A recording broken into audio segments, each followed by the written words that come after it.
Olá a todos. O CAU, através da Comissão de Política Urbana, promove uma série de debates e conversas com os candidatos a governo do Estado e com o intuito de conhecer um pouco mais as propostas dos candidatos a áreas como habitação, mobilidade urbana, infraestrutura, dentre outras. Importante registrar que o gabinete do CAU entrou em contato com todos os candidatos e essa transmissão será apresentada nos canais do Facebook e do YouTube. Agradecemos também a presença da Casa Fluminense, que conosco vai, junto com o candidato Tarcísio Mota, do PSOL, apresentar um pouco mais sobre o plano e as principais propostas do candidato.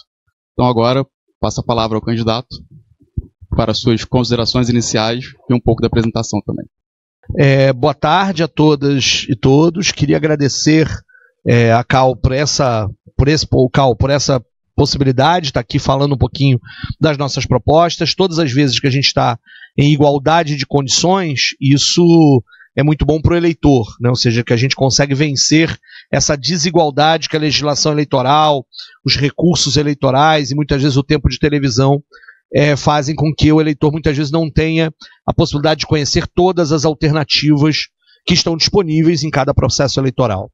Bom, já sabem, eu me chamo Tarcísio Mota, eu sou professor de História, formado pela Universidade Federal Fluminense, nascido em Petrópolis, pai de 3 filhos, casado, professor da rede estadual, da rede municipal Duque de Caxias, do Colégio Pedro II, fui candidato a governador do estado do Rio de Janeiro em 2014, e depois fui candidato a vereador em 2016. Atualmente exerço o mandato de vereador na Câmara Municipal do Rio de Janeiro, licenciado, portanto, do meu cargo de professor de História.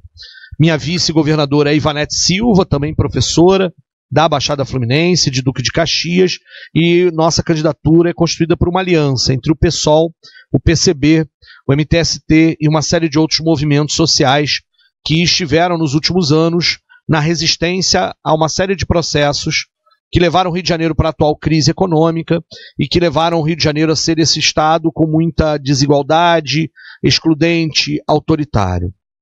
A gente está partindo de um princípio de que a crise econômica que o Rio de Janeiro vive atualmente, ela não é fruto de um elemento da natureza, de um elemento inevitável. Ela é fruto de um projeto político, de um modelo de desenvolvimento econômico excludente, caro e autoritário, que se associou a um modelo político com pouquíssima transparência, também muito autoritário, baseado na lógica do toma lá da cá. E de que a gente precisa, portanto, reverter essas duas coisas.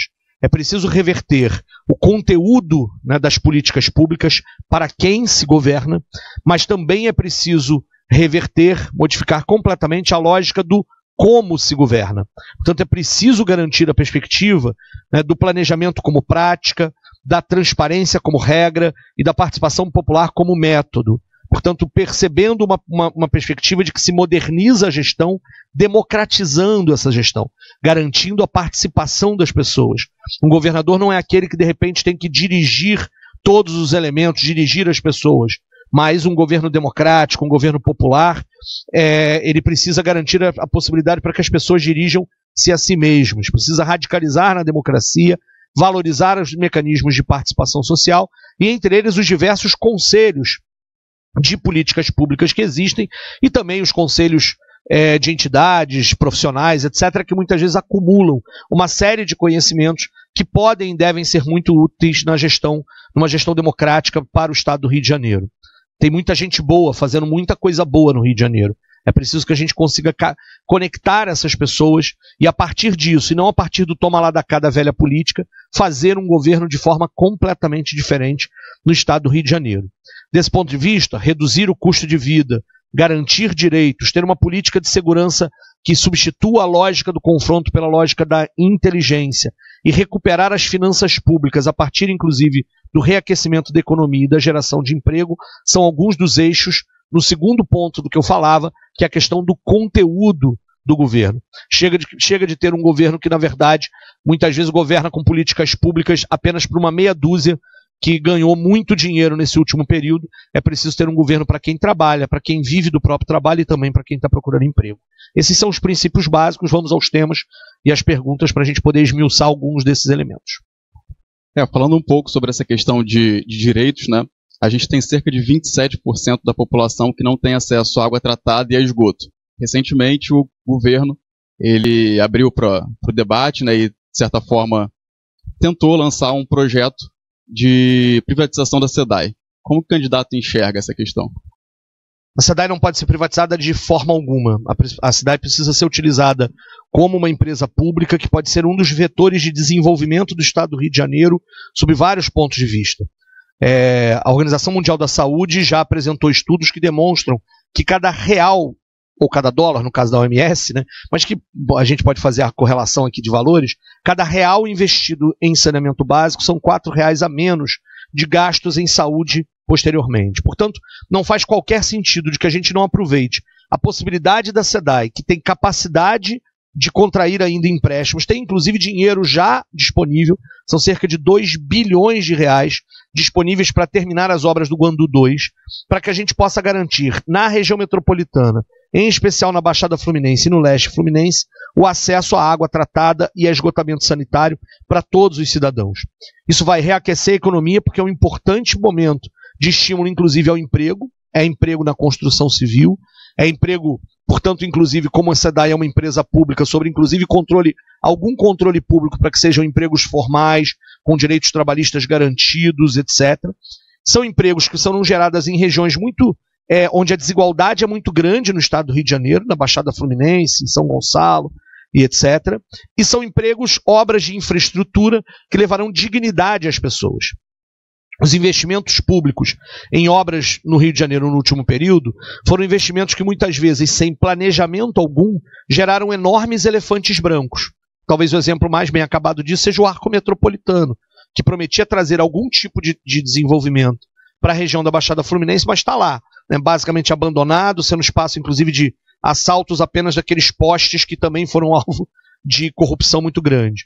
Fazer o saneamento da Baixada, por exemplo, com planejamento, significa garantir dignidade para as pessoas, significa pensar a questão da saúde, gerar emprego e renda, reaquecer a economia. Só para você ter uma ideia, com reflexo em uma série de outras áreas. Eu trabalhei em Caxias durante muito tempo, minha esposa ainda é professora em Caxias, e muitas vezes as escolas têm que suspender aulas por conta de falta d'água, se a prefeitura não comprar o carro-pipa de água para poder botar água na escola. Isso porque nem mesmo as escolas têm acesso à água tratada. Isso impacta diretamente na qualidade da educação das crianças e jovens, por exemplo, da Baixada Fluminense, da periferia do Rio de Janeiro. E como a gente tem um governo que precisa combater as desigualdades, também nessa questão do acesso à qualidade dos serviços públicos, dos direitos, desse ponto de vista, a obra de saneamento também é fundamental.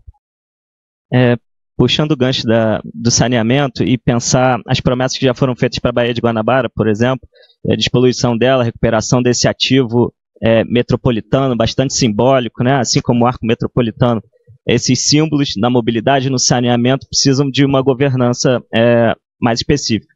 E aí, juntando duas propostas da Agenda Rio 2030 aqui da Casa Fluminense, da Rede Parceiros, que você já conhece, gostaria de te ouvir um pouco sobre como você pensa em estabelecer a governança para a recuperação da Baía de Guanabara e, ao mesmo tempo, como aprovar uma governança que pense a região metropolitana como um todo, políticas públicas que costuram essa realidade dos 21 municípios que compõem essa região.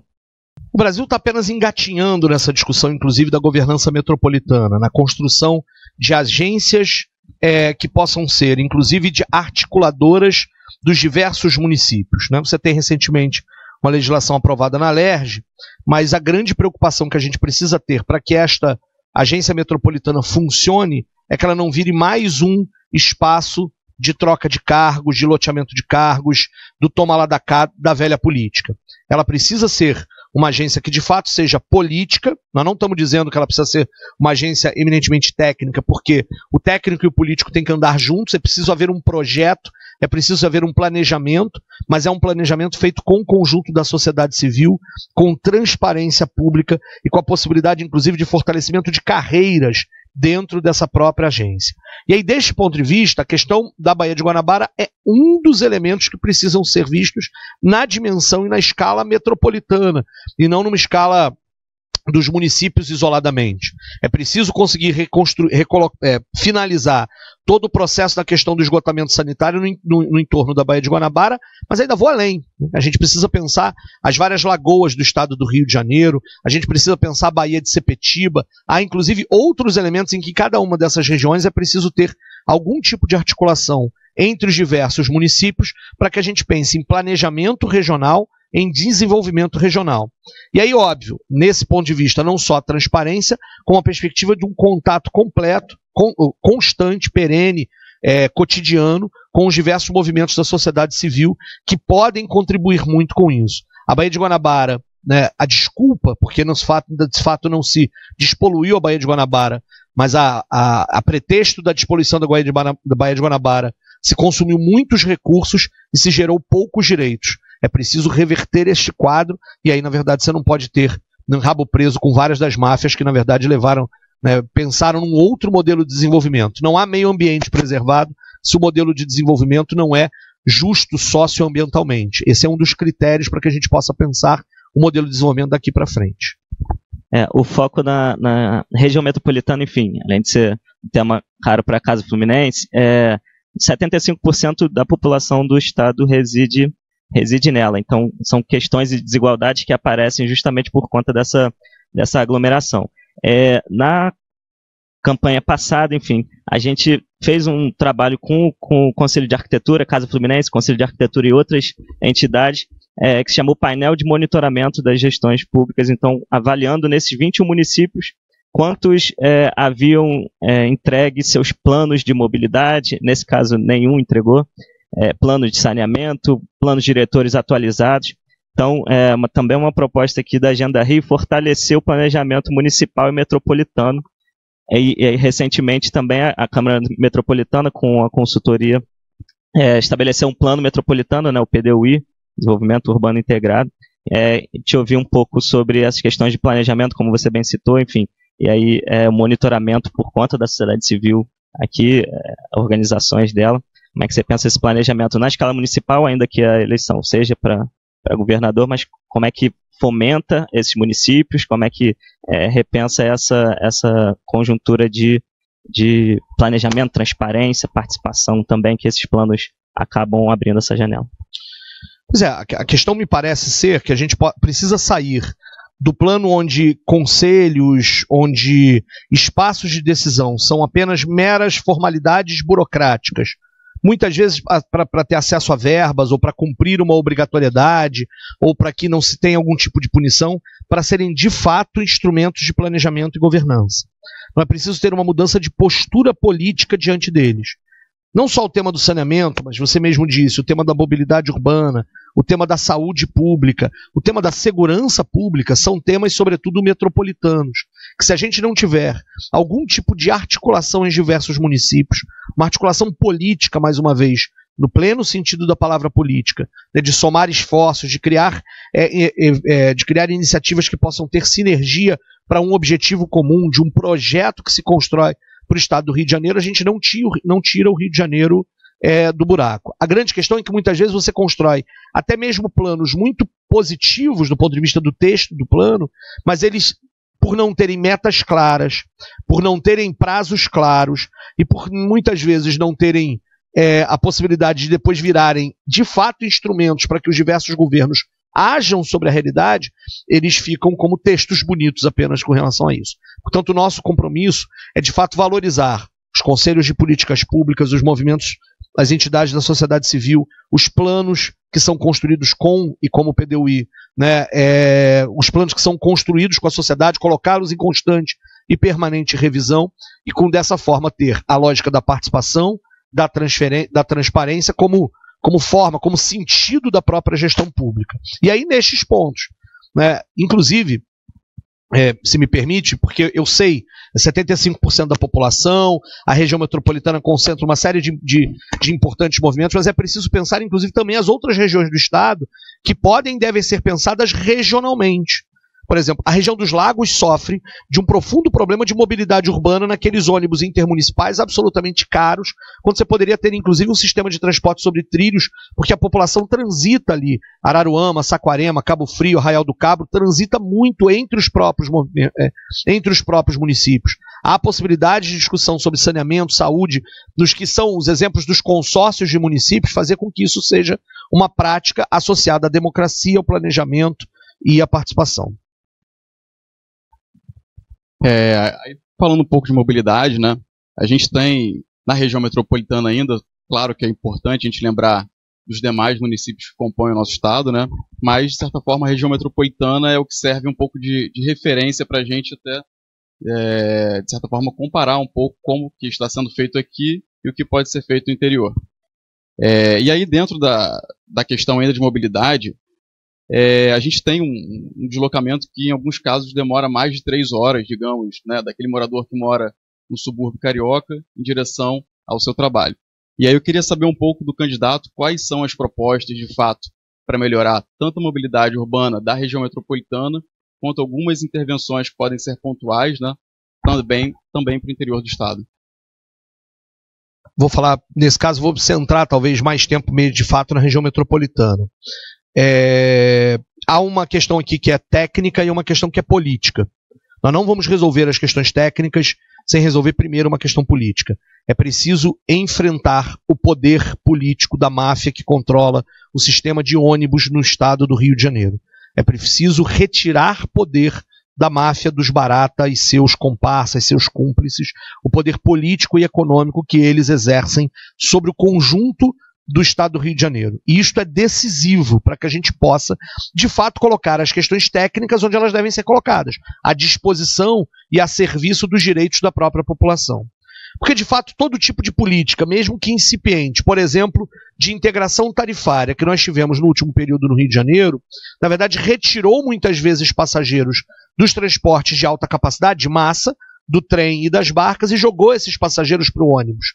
Todo o investimento que se fez, inclusive, na lógica dos BRTs, ou toda a lógica como se sustentou o bilhete único intermunicipal, ele servia aos interesses dessa pequena máfia, que, na verdade, com isso lucrou muito dinheiro. Não só no município do Rio de Janeiro, mas estado do Rio afora. É absurdo que passagens de ônibus em várias regiões do município hoje custem R$4,10, R$4,20 e não haja nenhum tipo de possibilidade de integração, ou tarifária ou modal. Portanto, enfrentar os interesses políticos desse grupo é fundamental. Mas vamos também para a questão, inclusive, da parte técnica. É preciso, como obra mais importante para a mobilidade urbana no estado do Rio de Janeiro hoje, da região metropolitana, terminar a linha 2, fazendo a ligação entre o Estácio e a Carioca. Né? Essa perspectiva de separar mais uma vez as duas linhas e garantir que o cidadão chegue da Zona Norte até o centro da cidade do Rio de Janeiro numa viagem só, sem precisar fazer baldeação no Estácio, mas fora de um leito de trilho diferente do que a linha 1, é decisivo. E é inadmissível que você tenha gasto tanto dinheiro com a linha 4 para a Barra, que hoje atua abaixo da capacidade, sem ter se preocupado em fechar este elemento. Isso é que pode possibilitar, inclusive, que o metrô passe a transportar novamente muito mais gente do que transporta hoje. Ao mesmo tempo, o tipo de investimento necessário para transformar os trens numa qualidade similar à do metrô não é um investimento absurdo que é possível ser cobrado no próprio processo de concessão pública e fazer com que, portanto, o sistema de ônibus alimente o setor sobre trilhos. Eu sei que está acabando, mas além disso, do ponto de vista do técnico, ainda técnico, é inadmissível que a gente não tenha hoje uma estação das barcas em São Gonçalo, uma outra na Baixada Fluminense, fazendo da Baía de Guanabara, que precisa ser despoluída, também um vetor de mobilidade para a região metropolitana. Ainda na questão da mobilidade, então entendendo que ela não é só técnica, não é só política, ela não é só municipal, né, pensar essa escala metropolitana, então todos os dias 2 milhões de pessoas vêm até a capital para trabalhar, para ter lazer, enfim, e aí pensando que mobilidade é mais que transporte, né? Não só questões de conforto, de acessibilidade precisam ser pensadas, mas também na distribuição de equipamentos culturais, universidades, e a própria questão da habitação, trazer a habitação para o centro. Então, queria te ouvir um pouco mais sobre mobilidade urbana nesse espectro um pouco mais ampliado. Muito obrigado a essa possibilidade, que às vezes a gente fica preso nessa questão do transporte e não consegue desenvolver esse outro elemento.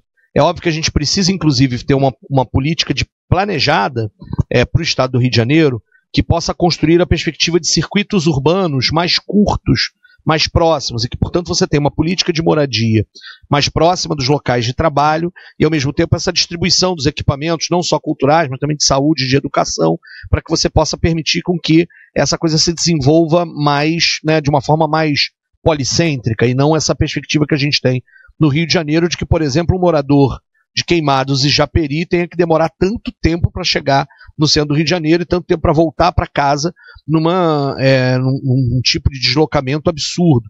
97% da população de Queimados e Japeri trabalha, quem está com carteira assinada, trabalha fora do município. Isso é um negócio, não sei se é 97%, mas por aí, mais de 90% da população de Queimados e Japeri. E isso é, de fato, um problema também da questão da mobilidade urbana. Ainda para falar sobre a questão de habitação, a gente precisa, de um lado, né, garantir que prédios públicos possam ser requalificados para que a gente tenha política de locação social, de aluguel social, e ao mesmo tempo você ter terrenos públicos que possam ser utilizados para a moradia popular, próximos aos lugares de trabalho, e que possam criar esses circuitos. O grande exemplo que a gente tem para dizer como não fazer política de mobilidade e moradia é o Porto Maravilha, né? Ou seja, em que se desperdiçou uma enorme chance para se construir ali um bairro que ao mesmo tempo pudesse ser local de moradia, de habitação de interesse social, de habitação popular, próximo ao centro da cidade, portanto com muito menos problema de mobilidade, e que você pudesse ter ali um circuito inclusive importante. Como na verdade todos os projetos de moradia, de habitação, ficaram apenas no papel e nunca foram implementados, essa é uma das razões pelas quais o Porto Maravilha hoje é um grande fracasso econômico, porque se apostou todas as fichas numa lógica de uma engenharia do mercado financeiro que deu errado, e é uma região hoje que na verdade não respeita os direitos do cidadão que mora lá, não está integrada de forma efetiva à cidade, e na verdade foi apenas mais uma das ilusões criadas no último período desse modelo de desenvolvimento do PMDB. Agora, Tarcísio, eu acho que esse é um ponto fundamental para a gente entender também o que está acontecendo com a SEAB, né, e com o ITERJ. Então, a gente ainda tem, né, cerca de 500 mil famílias sem domicílio no estado, então ainda é um déficit significativo, né, tendo em vista que Rio de Janeiro é, de certa forma, um dos principais polos econômicos do Brasil, apesar de toda a crise. E aí eu gostaria de saber um pouco como que seria, né, a atuação do candidato para tratar da questão específica ao combate ao déficit habitacional. Não, você tem que ter política de... Eu falava um pouco antes, ou seja, é possível utilizar, né, os prédios públicos para requalificá-los e fazer política, por exemplo, de locação social. Aqui é uma política para conseguir garantir um combate ao déficit habitacional. Ao mesmo tempo, programas de construção de moradia popular, que não podem ser o tipo de programa de moradia popular como foi o Minha Casa Minha Vida, que deixava ao sabor e aos interesses do mercado a forma do local onde vão ser construídos esses próprios conjuntos habitacionais que hoje estão sendo ocupados pela milícia, estão sendo... e você, na verdade, coloca a pessoa para morar onde não tem cidade e depois tem um custo enorme para levar a cidade até elas, quando leva a cidade até elas, criando todos esses outros problemas colocados aqui nessa situação. Portanto, a gente precisa, por exemplo, no quesito de combate à desigualdade social e de redução do custo de vida, é preciso garantir a lógica do custo sobre moradia, incidir sobre isso para diminuir o custo sobre moradia em todo o estado do Rio de Janeiro. E aí, óbvio, também é preciso que isso tenha algum tipo de gestão pública do controle dessa história toda, né? E aí, portanto, nossa política habitacional tem o objetivo de construir moradias populares, de fazer esses mecanismos de locação e aluguel social, e com isso combater a desigualdade, diminuir o preço, o custo da moradia para a população e ao mesmo tempo incidir positivamente nesta lógica da mobilidade com a questão dos circuitos urbanos descentralizados. Isso é importante também a gente lembrar que desde 2008, né, a gente tem garantido pela lei federal o direito à assistência técnica pública, né, a projetos de arquitetura e urbanismo em áreas de interesse social.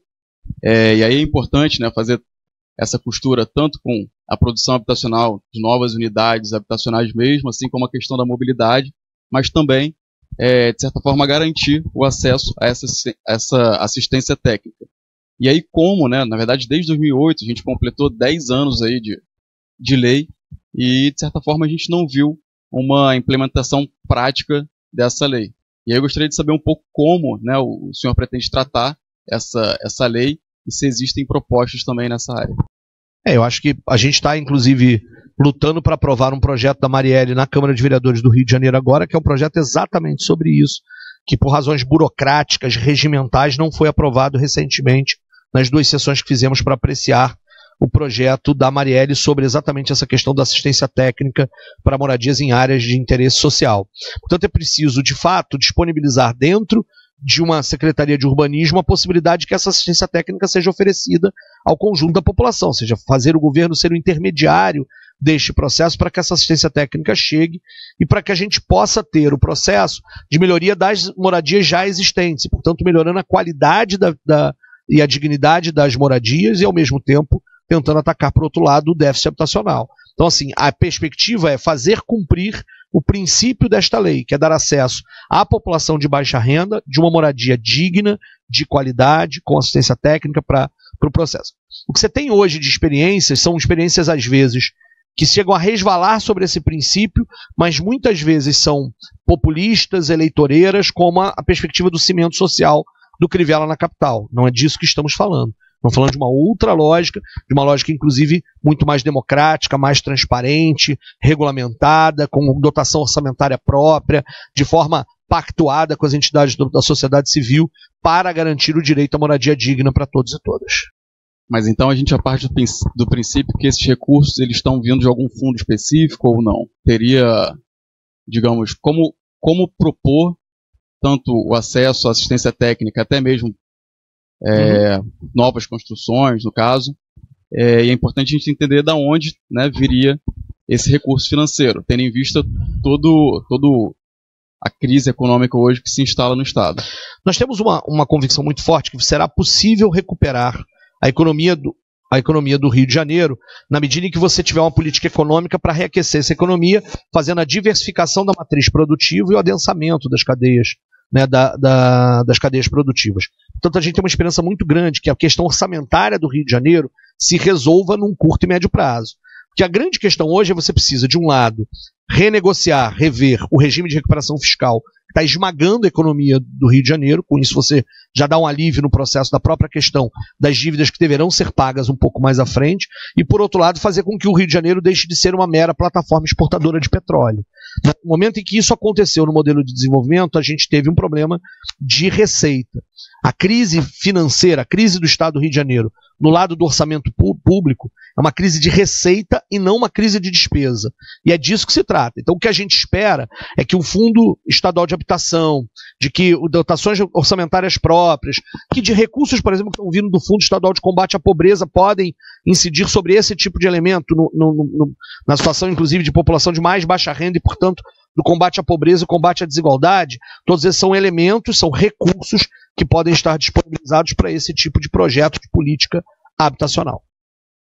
E é interessante que, historicamente, o CAL, né, e outras entidades profissionais, elas defendem que a licitação de obras públicas, por exemplo, elas devem ser feitas a partir da contratação e elaboração desses projetos completos, né? Hoje, na verdade, as licitações elas só exigem o projeto básico. E aí, com isso, vai uma série de problemas já conhecidos, né, desde falhas técnicas até mesmo essa falta de transparência ou simplesmente obras que não são inacabadas ou superfaturadas.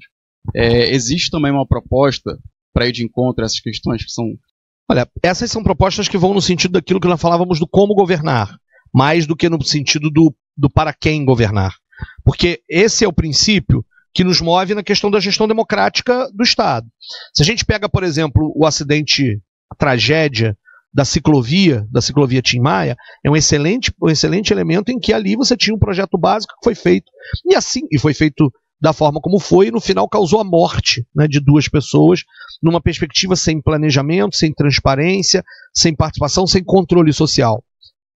O legado olímpico está cheio desses elementos. Nós temos inúmeros elefantes brancos pela cidade do Rio de Janeiro, que de fato, ao serem aprovados, você tinha apenas uma lógica de projeto básico, sem uma perspectiva de como é que isso está integrado no próprio projeto de cidade, no próprio projeto da região metropolitana e do Estado do Rio de Janeiro. Isso precisa parar definitivamente. Um segundo elemento e que nos debates agora entre candidatos a governador tem aparecido, também é a perspectiva de que a preocupação ambiental ele é um entrave ao desenvolvimento econômico. E aí as pessoas o tempo inteiro falam em simplificar a questão dessa perspectiva ambiental, o que na verdade na prática significa afrouxar as regras e despreocupar-se com a questão da responsabilidade socioambiental. Aqui também é preciso que se fale sobre isso para dizer que está errado esse caminho. Esse caminho nos levará a todos à morte. E a perspectiva, né, de desastres ambientais uns atrás do outro. Portanto, há toda uma perspectiva de pensar o planejamento como forma integrada, respeitando inclusive a perspectiva do meio ambiente, da defesa do meio ambiente. Tarcísio, obrigado pela participação. Gostaria de agradecer também ao pessoal da Casa Fluminense. E agora, por favor, as considerações finais. Eu queria agradecer, né, o CAL e a Casa Fluminense por essa possibilidade aqui de conversar sobre assuntos que muitas vezes não aparecem nos demais debates. É sempre muito importante para a gente. A gente está absolutamente convicto de que é preciso romper os ciclos, romper as alianças, os laços que existem entre o aparelho do Estado, o governo do Estado do Rio de Janeiro e esta máfia que nos governou no último período. O Rio de Janeiro viveu um modelo de desenvolvimento caro, excludente, autoritário, que pode ser revisto. É possível mudar. Mudar. A gente tem utilizado essa expectativa de que nada deve parecer natural, nada deve parecer impossível de mudar, porque a gente vê muita coisa boa acontecendo no estado do Rio de Janeiro e, portanto, muita possibilidade de que a gente garanta um outro modelo de gestão, um outro modelo de desenvolvimento, um outro modelo de garantia de direitos para a população. Ao fim e ao cabo, o fato de que nós não temos planejamento urbano, o fato de que nós não temos uma política de mobilidade que não seja dos interesses da pequena máfia dos transportes, de que a gente não tenha uma política de saúde, segurança e educação, faz sofrer o nosso povo. É aquilo que a gente tem dito, né? Existe um muro entre as pessoas e seus direitos. Este muro não é natural, esse muro foi construído por anos e anos de uma política pública pensada só para a turma da panelinha, daqueles que ganharam muito dinheiro com a construção desse muro. É preciso aproveitar as rachaduras que o período recente colocou nesse muro para que a gente termine de derrubá-lo e faça com que as pessoas acessem, cheguem a seus direitos e o Estado seja um articulador desse processo para levar direitos às pessoas e garantir uma vida melhor para todos e todas. E eu não tenho nenhuma dúvida de que nós, o PSOL, nosso partido, nossa trajetória, nós não somos a oposição a esse modelo de desenvolvimento desde anteontem. A gente está há muito tempo resistindo, tentando impedir que o Rio de Janeiro chegasse nesse buraco. Nós temos a possibilidade de fazer isso agora. Nossa campanha está nas ruas, está crescendo, estamos rumo ao segundo turno e o Rio tem jeito, e o jeito é 50.